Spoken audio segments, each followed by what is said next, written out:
Hi. Can you hear me? Hi. Hi, and welcome back to my channel. My name is Garance French, and this is the Unscripted podcast, the podcast that is unscripted and unedited unless absolutely necessary. So let's hope I can articulate because this is going to be a long video. So we are back. I haven't done this. I know I say this every time I shoot one of these episodes. I haven't done this in so long. But we're doing this the OG way. So I'm in my room. I'm like I have the lights off. I'm in my pajamas. I have the ring light doing some. I was like, should I put on the bisexual lightning? But it was too dark. So yeah, I'm in my bedroom. I'm on my bed. I'm in my pajamas. I'm going to go to sleep like right after I'm done with this. But yeah, so, in this video, I'll be talking like about the whole lesbophobia, the wave of lesbophobia in TV shows lately and stuff. But first, I'm gonna do like a little intro talking about my personal life. If you want to skip it, the titles will be in the description. And yeah. So, okay, how do we do this already? Oh my god. So, hi, I'm back. It's been so. I honestly don't remember the last time I shot one of those. So let's just update you on my life a little bit. You might be, I don't know if you remember, but like, I've changed my room a little bit. So I'm in my bed, but on the other side. So not too long ago, I came back from a trip. I want to talk to you about it a little bit later, but like, I came back from a trip and I had a whole like existential crisis and I moved everything around in my room and I like threw half of the things away and I'm just like, it's my room is a mess. I couldn't show you. It is a mess. There's stuff everywhere on the floor, but like it's getting better day by day. I'm taking it slow, but it's getting better. But like I'm just like deep cleaning everything and throwing away half of the stuff that I'm holding stuff. Like I had bags of bags of bags of bags. Like, come on. So yeah, I'm just cleaning everything, throwing half of it away, and I want to like start fresh with my life. So yeah, it starts with my bedroom because for now I live here. It's my mom's house, so I don't have a place of my own. Like this is my house. This is where I live. So I need to like this is the one room that is like only for me. So I need to make it my own and make it like cozy and comfortable. And when I came back, I felt very like oppressed by everything that I had. And as you can see, I also have like a lot of colors on the on the walls. And yeah, that also very much like it was just too much. There was too much stuff and too much like this color. I mean, I've had this for like years since I was a child, and so I'm going to repaint it in white. But don't worry, I'm keeping right here. You can see, but I have another wall that's like this pink with a tree that's like this pink, and it's very beautiful. So this I'm keeping to put some color, but the rest I'm going to. Oh, the dogs are barking. The rest I'm going to paint in white because I need more luminosity because it's a very dark room. I only have one small window and there's not a lot of luminosity. And I just like, I need a clean start, like a fresh start. So I'm going to paint like these two walls white. I need to do that soon. I'll do it at some point. But first I'm cleaning, I'm rearranging stuff and yeah. So, yeah, what have I done? As I said, I went on a little trip not too long ago. I went on a trip in the south of France, the southwest of France, because if you don't know, hi, I'm French. And I went to visit some family. So I have some family in Castres, so it's near Toulouse. I don't know if you know where it is. Like, if you want to look it up, it's in the southwest of France. And I'd never been there. Well, I've been there like 20 years ago when I was a baby, so I don't remember it. So I went there for a week. I took the train all by myself. I made a vlog on my other channel. I don't know if it will be released by the time this video is released, but like I'm working on it. I just finished editing it. I finished. Yes, I finished editing it. Ugh, I can speak. So I don't know if it's gonna be up, but like it should be up around the same time as this video. And yeah, I took the train on my own, which was a bit stressful because I'd never done that. But you know what? I did it. I managed, and I'm very proud. And yeah, I went to Toulouse, and then my cousins like took the bus. My cousins showed me like they drove me like to their home, but I also like they showed me around a bit. Like I went on my own to the city center because this it's just so pretty, and they took me to other places. I took the bus and I went to Toulouse again on my own, and I saw the city, and it was great. I saw so many great things, and I also filmed a bunch of videos. I have a little like series, like historical, not historical, like documentary series on my channel, Garance French Productions, which is for like my company, and it's called À l'abordage, and it's like basically I go on sites on different like in front of like monuments and places and stuff, and I talk about the history. It's like just small videos, like 2-3 minutes. And yeah, so I recorded a bunch of those, and I just recorded like the narrated version today. Like I do this like basically there's like one version of me on site in front of the monument, and one version like here, like I call it the studio. It's my room, but like it's a studio, kind of like extending better to make things more dynamic. Anyway, so I just recorded a bunch of those this morning, not this morning, this afternoon. I don't remember today, and yeah. So I'm very happy. I had a great trip. The weather was nice the whole time, and I discovered so many things. And I spent time with my family, which I hadn't seen. I hadn't seen them since my grandmother's funeral, which was like a year ago. So, it's nice to keep contact. And yeah, so what else have I been doing? I have been reading Les Miserables by Victor Hugo. This volume one. I spent the entire month reading this. I'm almost done. I have a few chapters left. It is incredible. So I had read. I'm gonna talk about it because on the channel I also do like media recap of like things that I read, like movies that I watched stuff during the month. I'm gonna talk about this not for the month of April because I said I'm not done, and that's only volume one. But yeah, I just love Les Miserables. I studied it when I was younger, but it was like a shorter version. And this book is just incredible. It is very long. It is very long, but it is incredible. And I'm just so glad that I'm French and I can read it like in its original language. And yeah, I just love this book. I can't wait to see like to read the rest because I like what is happening. This is crazy. Crazy things are happening in there. And yeah, so I love this book and I love reading. And yeah, what else can I tell you about? I secured a job for this summer. Incredible. I thought I was never gonna get a job. I applied to so many things, and I didn't get any answer. And the time that I got an answer, it was like to say no. So I was kind of getting desperate. Like between like January, February, March. Yeah, this like 3 months, the first 3 months of the year, I was applying everywhere. Didn't get anywhere. It was just so like frustrating, and I need money. Like as I said, I'm leaving my mom's. Like I don't have to pay rent and stuff. But like I need money because I want to go back to Scotland and I want to do stuff with my life. And I want to travel, but I can't do this. And like traveling is really the only thing that fulfills me as a person, like that makes me truly happy. And I really want to do this, and I can't do it without money. But I have secured a job this summer working with my friend. Actually, she's English and she's in France. She lives like 10 minutes away with my bike, and she how do you say this? Like she has a horse ranch, like not a ranch, but like basically she has horses and stuff. And so I went there a couple of times to like it's a girl that I know from theater group, and we hang out, like we spend New Year's together and stuff. And so I took a couple of like horse riding lessons because I've always wanted to do this, and I hadn't done it like in a long, long time. And it was a way for me to like get out of the house because I was very depressed at the beginning of the year because I was getting no answer and I was kind of lost in life. So I was like, it was last year, at the end of last year actually. And so I got there. I was like, you know what? I'm gonna spend some time with my friend, get a horse riding lesson, get some exercise in. It was a bit expensive, but like, you know what? It's fine. Like, I just sometimes you have to spend the money on stuff to make you feel better. Like, I was really depressed and stuff. Like, for a long, long time. Like the last year after coming back from Scotland. So basically, if you don't know, last year, 2025, I lost both of my grandmothers. One in February, one in May. So about almost a year ago, day today. Like, yeah, and so I was completely depressed for like the entire first half of 2025. Then in September, I went to Scotland for the first time. You can see I've vlogged my other channel, and I love Scotland. My other channel is like dedicated to Scotland, like mostly to Scotland, and I'm obsessed with this country. And I went there for the first time on my own for a week in September, and that was like the best week of my life. That's why I need to go back, as that was the only time in my life where I felt so so so happy. And then after this, I came back home, and I was just kind of like, like I felt stuck. I felt very like nothing. Like I'm just not very happy with like the state of my life, like what's happening, what's not happening. And as I said, I really just want to travel, but I have no money. I'm poor, so it's complicated. And so I was very depressed for a while. Plus, it was like seasonal depression. Like the sun is gone, so is my like my. How can I say this? The sun is gone, so is my happiness. Like, yeah, my depression always comes back. Like September, October. Yeah, I'm never doing good. So I got through the winter, but it was harsh and it was just a lot. Plus, it was the first Christmas without my grandmother. It was like just a bunch of like. It was a weird time. I'm gonna cry again. Can I make a video without crying for once?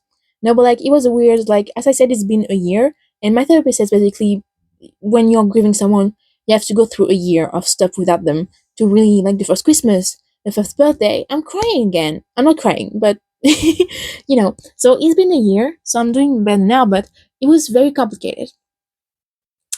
And so this plus seasonal depression, plus just I have social phobia according to my therapist. So I'm scared of people, and I don't like to go out, and I'm very anxious, and I'm probably autistic, and just so many things going on that made me feel like, I all I wanted to do was like go back to Scotland and just travel and be free, but I can't do this because I'm poor, and you need to work and stuff. So I was very depressed, and then at the beginning of the year, I was like, you know what? I'm gonna get a job and I'm gonna get some money and it's gonna be fine. And then I applied for jobs, nothing was happening. I was completely depressed. And then I went to the horse riding lesson and I talked to my friend about it. I was I'm so tired. Like I keep applying to things, I get no answer, and I'm just I just want somebody to go back to Scotland. That's my only goal in life. Like I don't want to do anything else in life but to go back to Scotland and to travel in general. And that's the only thing that's motivating me to literally not unalive myself. And I can't seem to find a job. And she said, "Well, actually, I was just thinking about this summer, maybe hiring someone to help me with the kids, because basically." She has this how do you say, it's kind of like a summer camp, not just for the summer, but like a camp where basically they have kids, for like a week, and they do like horse riding lessons. It's also in English because I said my friend she's English and her mother is English. She's been here my friend she's been here for years, so she speaks French fluently just like me. But she also gives basically English lessons and writing horse riding lessons in English. It's very interesting. And so during the summer they are very busy. They have every week a dozen of kids that are coming in. And so she said it was during the summer. She does this during the vacation of April. Just now she had a bunch of kids, but they don't have too many, so it's okay. But she said during the summer, we have 12 kids. I'm just one person. I can't always just do the horse riding thing and watch the kid and give them an English lesson.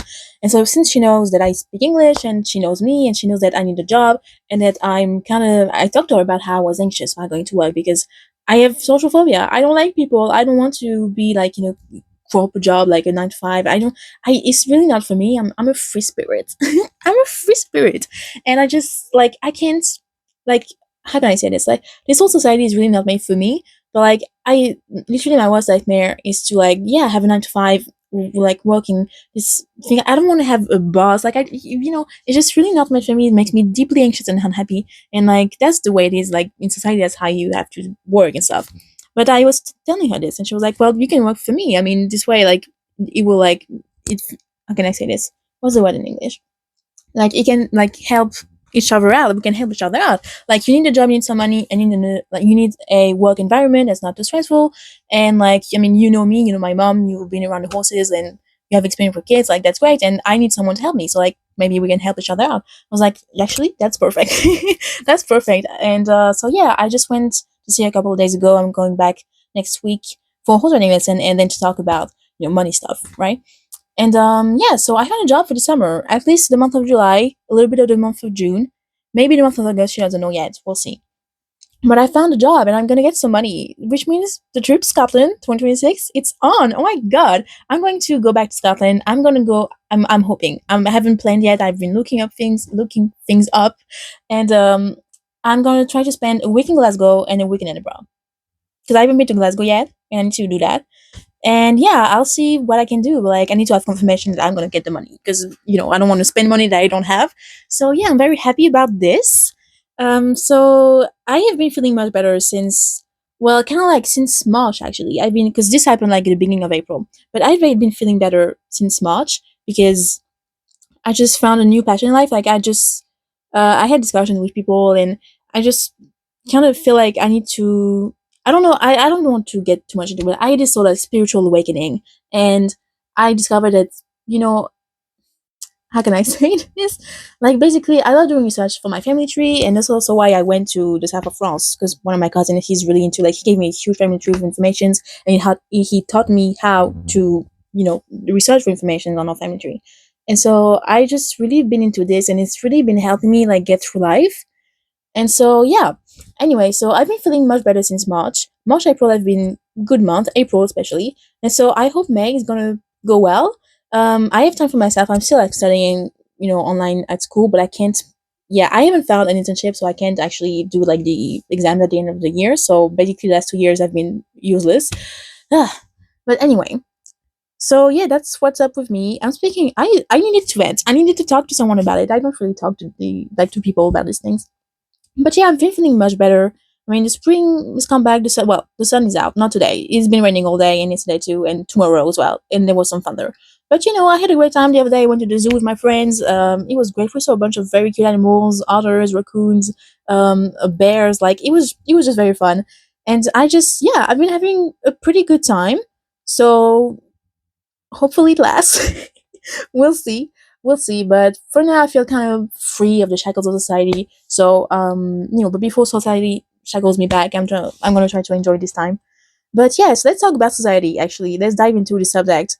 Oh my god, I was like, should I record this episode now? Because I'm gonna go to bed right after this. Do I want to have this in my mind? But I don't have time because like I don't live alone. So like right now I'm able to record because my sister's not here and it's perfect. So I don't bother her with like me talking for 2 hours during the night. But yeah, let's talk about the subject of this video, which is the wave of queer phobia, especially lesbophobia, that I've seen in TV show mostly lately. So if you don't know, but the thing I'm going to talk about is the thing around Bridgerton season 5. I'm going to talk about Malcolm in the Middle, Life Still Unfair, and also a bit about Chaperone. Because all of this kind of happened at the same time. So the Chaperone thing, I already made a video about Chaperone and how the whole incident around her like being accused of like sending a bodyguard to yell at a child and stuff. I made a whole video about it, and I'm going to link this video in the description, but also another video from Georgia. What's her name? I never remember a YouTuber's name. I love her. She's great. She's a lesbian YouTuber who does videos about books and stuff. But she made a video about Chaperone, and it's basically kind of the same thing that I said, but much better and longer. And I agree with everything she said. So if you are interested in the subject, I'm going to link the videos in the description. But yeah, basically Chaperone, as I said, was accused of like she was at Lollapalooza in Brazil, and she was accused of sending a bodyguard to yell at a child, and the father or the stepfather, I don't remember, of the child, which is a like famous footballer, put it on Instagram story, basically blasting her, saying she was ungrateful and stuff. And as usual, the internet like ran to like what's the word, to like they wanted to punish her, like they hate Chaperone because basically she's a lesbian, and so they hate her. And basically it wasn't even like her bodyguard, she had nothing to do with this, and she was banned from Rio. She was like, there was so many things that happened, and like it was just everyone is just so ready to hate on Chaperone over nothing. Like she literally had nothing to do with this, but even she's really demonized for like, as I said in my video, like for defending herself against people harassing her and her family and her loved ones, for like calling out paparazzis. People really hate that she's outspoken and she doesn't like she will say no and she will call you out because your behavior is weird. And people are just so used to celebrities like not saying anything, and like yeah, she doesn't care, and good for her, like she's right. But people really just hate women, and people hate queer people, and she's a queer woman, so and yeah, so people just hate her, and they will take any excuse to like be mean to her. And like they were creating, what shocked me, they were creating like AI videos of her like hurting children. Like it was so weird and bad. Like, and yeah, so that was like, it happened, was it the beginning of April or March? Was it the end of in March or something? Right. So this happened, and it was a huge wave, like especially lesbophobia around Chapo, which is like, to be fair, it happens like every couple of months. People just like hate on Chaperone for no reason. But then at the same time, so when was it? Jesus Christ. My dogs always scare me. Every time it's like a truck, something, they bark. I'm sorry if you can hear them. They're gonna calm down at some point. But basically, yes. I want to talk about Bridgerton. So Bridgerton season 4 was released. When was it? Was it in February and March? No, January and February, something like this. Okay. My dogs are barking so much. I'm sorry. So yeah, Bridgerton season 4. It was focused on Benedict and Sophie. I also made a video about this, by the way, making like the list of like the differences between the show and the book, because I've read the first 4 books. So I've read the first like 4 seasons, basically about the first 4 books, not in the same order, but I've read all of those 4 books. So I made the videos about all 4 seasons if you're interested. But yeah, I love this season, loved it. I didn't make a review, but I love Bridgerton. It's kind of cheesy, it's kind of corny, but I love it.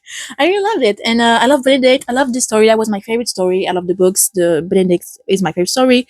Kate Anthony, my second one. And yeah, just really loved this season. It was great.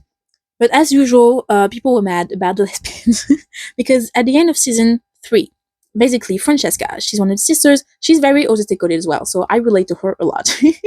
And basically, she got married to John, and at the end of the season 3, she meets his cousin. Her name is Michaela, and clearly she's kind of Cupid. Cupid is around the corner because she forgets her name. Like she's like, ooh, this girl is okay. But obviously, in the book, it's not a woman. It's not Michaela. It's Michael. And basically, that's like her love interest. After like spoiler right away, if you don't know about Bridgerton, I mean, maybe you've heard about it. I don't know. I'm sorry if I spoiled you already, but like spoiler about Bridgerton and Francesca's story. But basically, we can see in season 4, John, so Francesca's husband, dies. And then I haven't read Francesca's book yet. I'm going to do it before the next season, but we have like 2 years, so it's fine. So yeah, John dies, and she basically remarries. I don't think she remarries. Like, she basically falls in love with his cousin Michael, and her story is mostly about, what I hear is about children, not having children, like fertility and stuff like this. We've seen a bit of this in the show already, because she wasn't able to conceive, and she thought she was pregnant, but then she wasn't, and she's very sad about it. That devastating scene, Hannah Dodd, she has my heart. She broke my heart. That scene where she says to her mother, not hate. You have 8 pieces of your husband, and I didn't give him anything. I failed as a woman, because like that was my only job as a wife, was to give him an heir, and I couldn't do this. Truly a heartbreaking scene. And yeah, and so people were very unhappy about Michael telling it to Michaela, because they were like, how's it gonna work? Like, they fixed racism, they possibly couldn't fix homophobia, right? I mean, it's just a TV show. And so people were very mad about it, but especially this season, because we see them interacting a bit more, and especially because it was announced that the next season, so season 5, is going to be about Francesca and Michaela. And people were just very mad about it. And like, again, just a huge wave of lesbophobia, because they just hate to see women together. And they just, like, the thing is, most people who are mad about it, like, we have to admit, most people who watch the show is usually women. It's mostly women, right? So straight women. And so they can, I think they watch the show because they can identify with the lead character, with Daphne, with not Anthony, with Kate, like with the girls, like of the couple. And basically, if like there is no man, like they can fantasize on the man and identify like as the girl. But if there's no man, there's no one they can fantasize on, and so they don't have any interest in watching the show. And so they were very much complaining. There was a lot of like homophobia, but it was just like, I can't, like, I think it's based on like, I can't relate to these characters, so I'm not gonna watch the season. And it's like, do you watch shows strictly because you fantasize about like the boyfriend being hot and you want to be the girlfriend? Don't you watch shows like because you're interested in, the characters and the dynamics, but also everything else? Like, I know it's a romance show, it's mostly about romance and a lot of like spicy scenes and stuff, but like, do you watch this show just so that you can dream that you're Sophie and Benedict is coming in to save you from poverty? Like, is that the only reason why you watch the show? Like, do you have no other interest than to like, I know like people identify, I don't really identify with these kind of stories because I'm a romantic, so it's not really like, I don't really see it. Like, sometimes I do, but most of the time I have this distance. But like, do you watch the show just because you want to pretend you're like Sophie or you're Kate or whatever? Is that why you're watching the show? Like, I get it, and I have, as a child, I used to do this a little bit, like, oh, I want to be her, I want to be, right? But like, you're a fully grown adult, and like, the only reason why you're watching a romance show is because you imagine it's you kissing, like, I mean, yeah, I would imagine it's me kissing Jonathan Bailey. Honestly, yeah, I get that, but like, I mean, they are all hot. But like, is that the only reason why you watch the show? Like, I get it. It's nice to see pretty people kissing and sometimes shirtless and stuff. Like, yeah, I get that. But like, is this really the only reason why you're watching the show?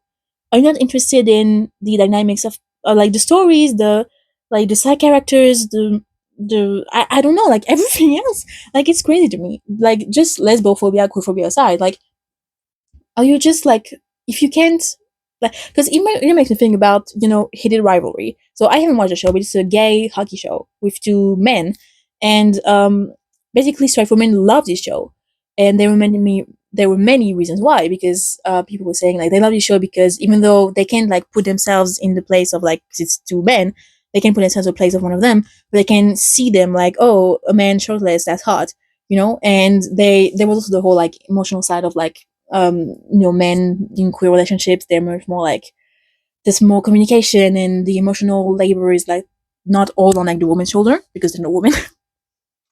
But yeah, and so what's the difference between like heated rivalry and Bridgerton with a gay couple is that they can fantasize on the girls because they're not attracted to girls, but they don't mind like sort of like fetishizing the men because they're attracted to men. They don't like, I don't understand. Like, you only watch a show for the sex scenes? Like, again, I'm a romantic, I'm asexual, I'm on the spectrum of a romantic and romanticism and asexuality, so like, I don't really understand. Is this a thing that people do? Is it, I just personally find it weird.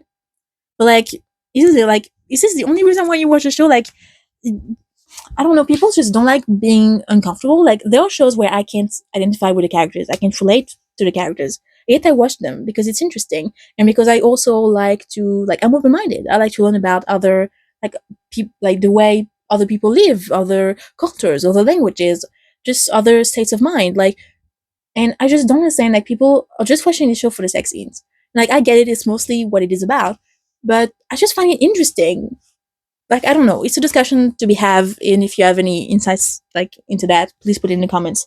But I'm just like, besides the lesbophobia, like, is this the only reason why you watch a show? Yeah, it bothers me. But the huge thing is the queerphobia, lesbophobia. Like, they just don't want to see girls kissing. And, like, what is wrong with you? I love to see girls kissing. Like, it's just, they're so, like, close-minded. They just don't, like, how can I say this? Like, they need the characters in the TV shows and movies and stuff to be exactly like they are, otherwise they cannot relate to them. And it's like, I can't, like, I watch shows and I watch movies and stuff with people that are, like, I don't know, people of color, people who are disabled, and of course I don't relate to them as much in the way that I am a black and I'm disabled, for example.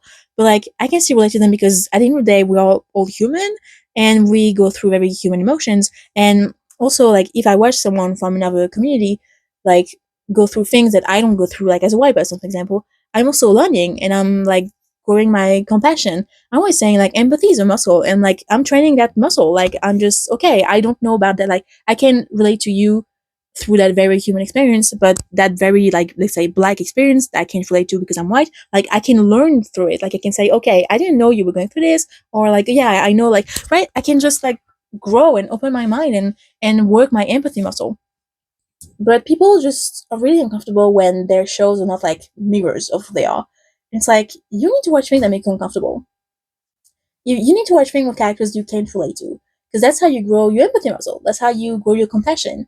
And people just don't really care about doing this, and it's crazy to me because, like, you don't like, you don't have to relate to everyone to, like. There's also people even in my life that I don't relate to, that I don't always understand, but, like, that doesn't mean I don't take any interest in them.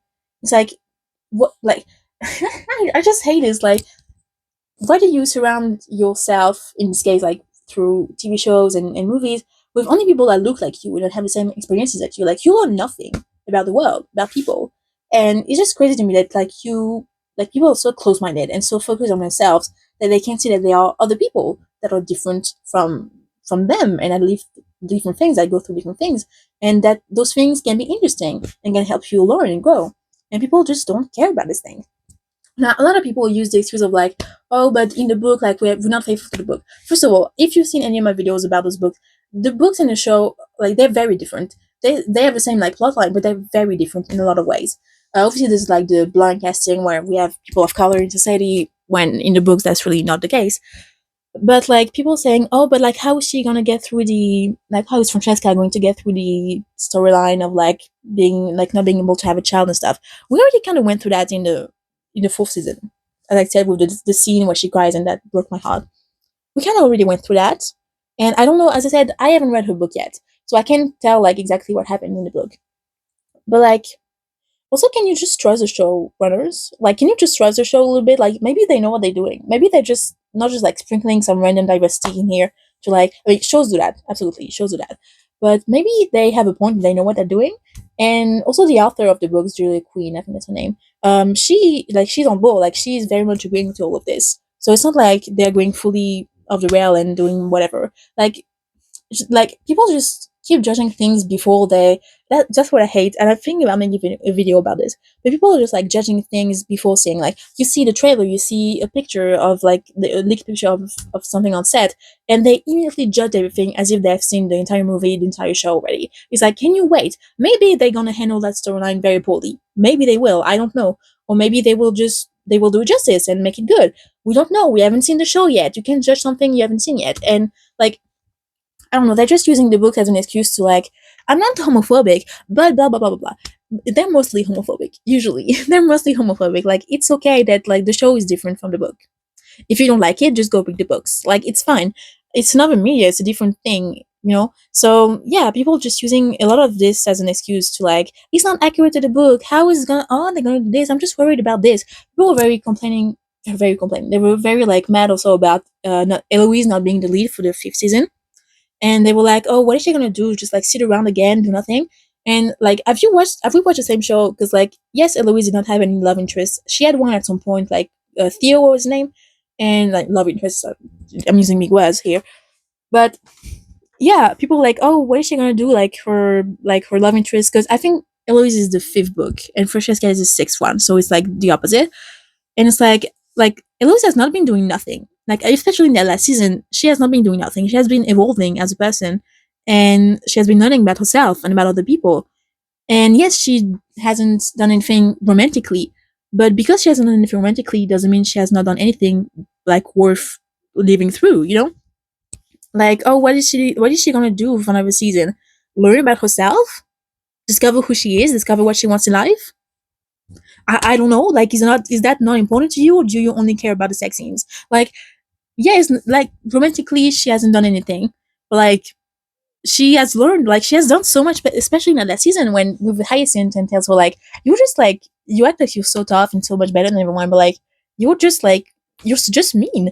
And honestly, yeah, she was just mean, and she learned that, and she kind of worked on it, started to work on it anyway. And that was very interesting, and I love that like character development for her. But people were like, oh, she has done nothing this season. She grew so much. Like, are we watching the same show? Because like, I mean, I don't know. Anyway, so people are just using all these excuses to justify their like homophobia, and honestly, it's exhausting. It's exhausting because it's like what? I mean, if you really want to watch a show with straight people, there are like millions of them. Like we have one show, we have one season with like queer characters. Let us have let us have them. Like it's crazy. Like I get it that it's different from what you're used to, but also, hey, like newsflash, not everyone is like you. And like queer people, they exist. And they existed way back in the day, way before Victorian England. Like trust me. I mean, it's not even Victorian England, it's Regency England. But like queer people have always existed, whether you like it or not. And yeah, I'm very excited for this season. I don't know how they're going to handle, but again, I don't know the storyline too much, so we'll see how I read it before. But I'm excited to see it, and maybe it will be like, maybe it will suck, maybe it will, you know. But like, can we not judge something before we watch it? Like, don't judge a book by its cover, because like maybe you'll know everything from the cover. I don't know. It makes sense to me. Something else I wanted to talk about in the same vein is the show Malcolm in the Middle Lifestyle Affair. So it's a sequel series. So the show Malcolm in the Middle, it aired from like 2000 to like 2008. I don't remember. I watched it last year again. I love this show. I grew up with this show. I absolutely loved it. And I was very excited when they announced this like miniseries sequel. It's 4 episodes. And it's just, yeah, like 20 years later, we're celebrating this. How many years have they been together? Like the anniversary of Hal and Lois. And just the family together. It's really fun. I love this miniseries. It was so much fun, especially as like, and the nostalgia was just like all over the place. I loved it. And so basically, if you remember from Malcolm, they have a bunch of others. Malcolm is like the third one. We have I forgot everyone's name already. Francis is the oldest one. We have Reese, we have Malcolm, we have Dewey. During the show, they have another son called Jamie that we also see in the show.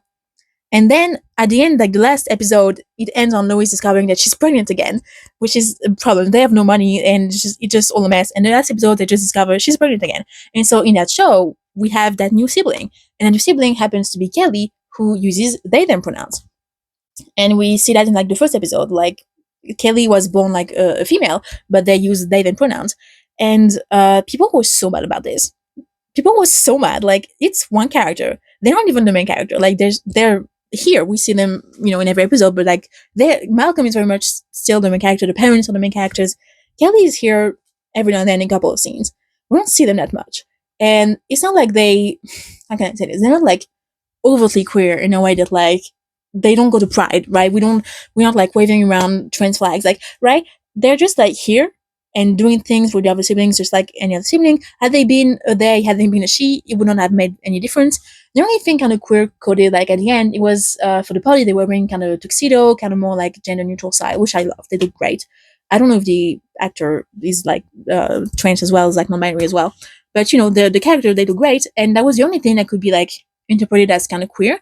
And except for that, and saying they use the they pronouns, literally nothing else like was overtly like very loudly queer, if you will.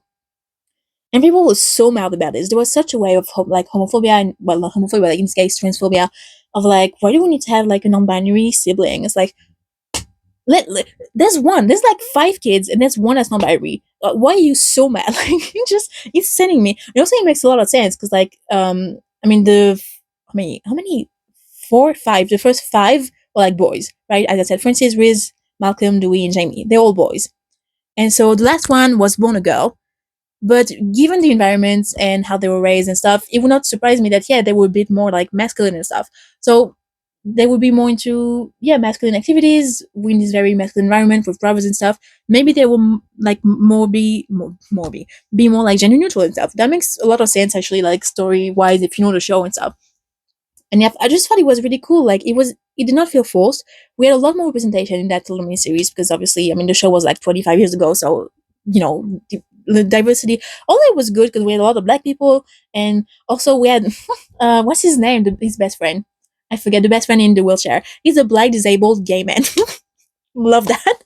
I'm like, people must be so mad. I didn't hear anything about him, but people were so mad about, yeah, Kelly being non-binary, and I just like, what is wrong with everyone just being so queerphobic? What is wrong with people? Like, I know people look queerphobic.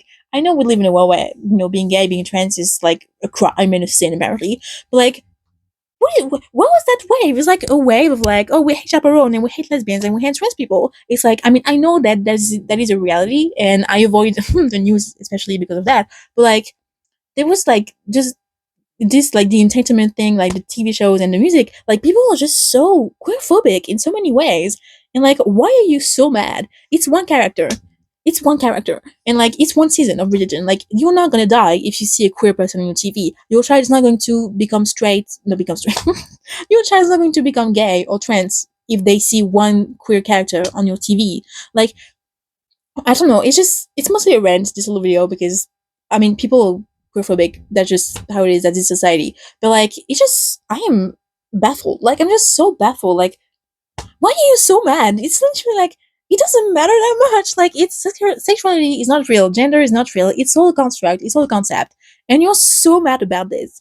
And I was like, you know what? I hope you're so mad that your blood pressure rises and you have a heart attack and you die. Because like, honestly, if like seeing one queer person makes you so mad, like, just close your eyes. Like, like, people are just gonna stop existing because you don't like them. Like, just because someone told you should like queer people, like, you should like, I don't know, it's just so dumb to me. It's just so dumb. But I just saw this wave there, like in March, April, of homophobia, of queerphobia, transphobia, and I was like, what is happening? What is happening? Like, is it the spring is bringing like a wave of bigotry? Like, what's happening? I just hate this. I just hate this so much. So I need to make a like ranting video about this, because like, I just hate all of this, and like, it's really not that deep. Like, it's really not that deep. Like, as I always say, like, I always never say it, but like, I never say it out loud, but as I always think, like, seeing gay people on your screen is not going to turn your kid gay. Like, I saw a lot of like mostly straight people on my screen my entire life. I didn't turn straight. Don't worry, it doesn't work. Like, don't worry. Like, it's really not like. And if you really don't want to see girls kissing, which is crazy to me, but like, sure, like, don't watch it. Don't watch it. Go watch another show. If you don't want to see a non-binary sibling, go watch another show. Go watch the original show when there's no non-binary sibling. Like, it's really like, people are so dumb. People are so dumb, and it makes me mad that people are so dumb. And I know that I can't do anything about it, so I'm ranting a little bit. But like, it's just, what's up with these people? Like, I know we live in like the world is becoming more and more like far right and fascist and stuff, and it's like scary time for a lot of people. But like, it's just a TV show. I know that diversity and representation matters, and as a woman, as a queer woman, I know that very well. But like, it's just a TV show. It's just a TV show. If you don't want to watch Francesca make out with Michaela, go read the book. But can you even read? Because these people, sometimes I'm not sure they can even read. But like, I'm just mad about this. So that was a discussion. That was mostly what I wanted to talk about. I said a bunch of like tweets and stuff, but I didn't want to, like, I was too lazy to bring up my computer. So maybe for another video, I don't know. But like, yeah, that's my opinion on all this. I think people are just completely overreacting over nothing, and I just don't understand why people, when they don't like something, they have to really go on the internet and take time out of the day to say, I hate this, I hope they die. It's like, what is wrong with you? People are so mentally ill. Like, this is crazy. Like, I'm mentally ill, but like, not in that way. Like, I'm not that stupid. Like, they're not feeling mentally ill, they're most like stupid, I think. But anyway, yeah, that's going to be it for this video. I've been talking for 40 minutes. I need to go to bed soon. But yeah, tell me what you think about all of this in the comments. If there are other things you noticed, and like, I don't know. I don't know. I'm just kind of baffled of all this, and it made me very sad for a while, because like seeing all this hatred, just like random hatred, where people just sort of like go on the internet, just type a bunch of queerphobic things, and then just go back to whatever they like. I don't understand people's mind like this. But anyway, thank you very much for watching this video. I hope you enjoyed it. On the channel, like, I haven't talked. No, I have talked for too long now. My mouth is like, ugh. On the channel, I talk about TV shows, movies, cinema, books as well a little bit, and I said TV shows, movies, cinema. TV shows, music, cinema is what I wanted to say. So just media entertainment in general. I don't do these kind of episodes often, but like when I do, it's really fun. So you can stick around. And yeah, I have other channels. One of I play mostly The Sims. I play BitLife. I play Episode also. It's really fun. And I have another channel called Garance French, where I talk about mostly Scotland and traveling and stuff. It's really fun. So yeah, if you want to check everything else in the description, as well as the link for like the videos I talked to you about in the beginning of this video. And yeah, thank you very much for watching. I hope you enjoyed it. You can leave a like, comment, and subscribe. And I'll see you, well, soon. I'll see you one day at some point for another episode of Unscripted. Yay! And I'm gonna go to bed because I'm not that tired actually. This really like energized me, which is weird. I just, anyway, bye. Thank you. Bye. Ooh.